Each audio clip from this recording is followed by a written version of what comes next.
Now, last night, Iran had retaliated against the U.S. Assassination of General Qasem Soleimani by launching ballistic missiles at two American air bases inside of Iraq. Now, the response of the president is a hot topic inside of Fox News. Where there's some obvious dissension in the ranks, there is a bit of a split between some of the more pro war and anti war voices on the right. Now, I've been talking about this for the last couple of days because I think it's fascinating. And I have examples. For example, you have Geraldo sparring with Brian Kilmeade for basically cheering on the escalation of tensions within the region. Watch. And I don't know if you heard, but this isn't about his resume of blood and death. It is about what was next. We stopped the next attack. It was preemptive. That's what I think you're missing. According to the Secretary of State. And so we should allow the next attack? By what credible source can you predict what the next Iranian move would be? The Secretary of State and American intelligence provided that material. Yeah, they've been excellent. They've been excellent. The U.S. Intelligence has been excellent since 2003 when we invaded Iraq, disrupted the entire region for no real reason. Don't for a minute start cheering this on. What you have done, what we have done, we have unleashed. I will cheer it on. We have, all right, well, you, like Lindsey Graham, have never met a war you didn't like. All right, so Geraldo, look, Geraldo's absolutely right. And he deserves credit. I mean, look, I recently talked about how, again, Geraldo has taken a very strong anti-war stance. He was talking about how I'm going to go on Sean Hannity's show. I'm going to try to tell the president to keep your powder dry, as if he understands. The only powder I think he understands is Adderall after he's cut it up. But look, he's basically saying, let's not get ourselves into a war in the Middle East. Because our intelligence, for one, our intelligence was faulty when it came to Iraq, and he pointed that out. As well as, of course, you're going to have this just absolute, I mean, look, if you thought Iraq was bad, and it was bad, it was basically a clusterfuck, that's exactly what it is. I mean, I'm not going to mince words on that one. It was a clusterfuck. And Iran would be 4 times the clusterfuck that Iraq was. And so we all know this. It's very, very obvious. And so Geraldo's saying that's exactly what's going on. And so that's why I do not support this action. And that was, of course, before the rocket attacks. And even after the rocket attacks, like I said, Geraldo was still saying, hey, let's not have a disproportionate response. Let's cooler heads prevail, and let's see what happens, okay? And now, Geraldo is not the only anti-war voice that is on the right wing. In fact, Tucker Carlson is another. Let's watch. What's so striking is how many people appear to accept this uncritically. Just the other day, you remember, our intel agencies were considered politically tainted and suspect. Certainly on this show they were, and will be for quite some time. Keep in mind, these are the people who invented excuses to spy on the Trump campaign purely because they didn't like Donald Trump's foreign policy views. And they're the ones who pretended he was a Russian agent in order to keep him from governing. Remember that? Russiagate? Our friends in the intel community did that. And by the way, these are the same people who lied about Iraq's weapons of mass destruction way back in 2002. And by doing that, got us into an utterly pointless war that dramatically weakened our country. The people pushing conflict with Iran are the same people who did that. It seems like about 20 minutes ago, we were denouncing these very people as the deep state and pledging never to trust them again without verification. But now, for some reason, we do seem to trust them implicitly and completely. In fact, we believe whatever they tell us, no matter how outlandish. Iran did 9/11, they're telling us.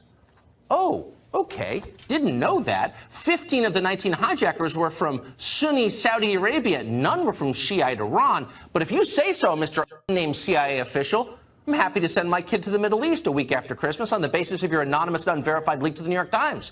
You've earned my trust through years of lying to me. Look, that's devastating and devastatingly correct. And I hate to say that about Tucker Carlson, because he's got some pretty disastrous views on immigration, and he's wrong about a lot of other things, but he's absolutely right about, I should say, a lot of his analysis. Most of his analysis is right. There's obviously some points where he's absolutely wrong and off base when it comes to some of the Russia stuff. But okay, look, the point is, Tucker Carlson, when it comes to not getting involved in foreign countries, he's consistent. And again, one of the very few anti-war voices on the right. Now, Sean Hannity, however, it's kind of different. He was right after the missile attacks. He basically said that the mullahs need to get ready for our counterattack. If you're working in an Iranian oil facility or a nuclear facility, watch out, we're going to come for you. And he was boasting about B-52 bombers being launched, which of course didn't happen. But Sean Hannity just basically repeats anything that he sees from the president, from the establishment, from the GOP. This is why Hannity is not very popular anymore. Whereas Tucker Carlson has shown that there is an appetite for anti-war on the right wing. They're about as sick as conflict in the Middle East as progressives are, as the rest of us are. We are very war weary. We are not interested, especially since we have been lied into these wars by these, as he points out, the very same people who were trying to lie us into a war this time, which is the establishment, which is defense contractors and people like Lindsey Graham and, like I said, Sean Hannity. Now, here's the thing. With Fox, I mean, look, this is absolutely fascinating. The division between some of these Fox hosts, as I pointed out. Back in the day of Roger Ailes, they didn't have such division because everybody had their talking points and they came directly from Ailes himself, right? And so in order to be on Fox News, you had to do Ailes' talking points and you had to do them perfectly. There was no dissension allowed. Without him, well, I mean, it's fascinating to see that now there are these big divisions when it comes to international conflict. And it also shows with Tucker Carlson's growing popularity among the right wing. I mean, getting so many views on his show, well, it shows that there is that appetite on the right. And that's actually a good thing. Now, Fox News, however, as a corporation, remember, they're a multinational corporation. And like the rest of corporate media, they do cheer on war. And so Geraldo got canceled on by Sean Hannity, by the way. He's supposed to go on so that he could go and urge caution for Donald Trump. Let me read you his tweet, actually. He said, urging Donald Trump to keep his powder dry. Please don't let this spin out of control. You can always hit them back. Please don't let this become an escalating you hit me, I hit you back harder until we have another full-blown bloody Mideast war on our hands. What would we win? And of course, the answer to that is absolutely nothing. And Sean Hannity, of course, took Lindsey Graham, who is a pro-warmonger, one of the biggest warmongers that we have now that John McCain is dead, and had him on a show instead. Now, it wasn't an accident.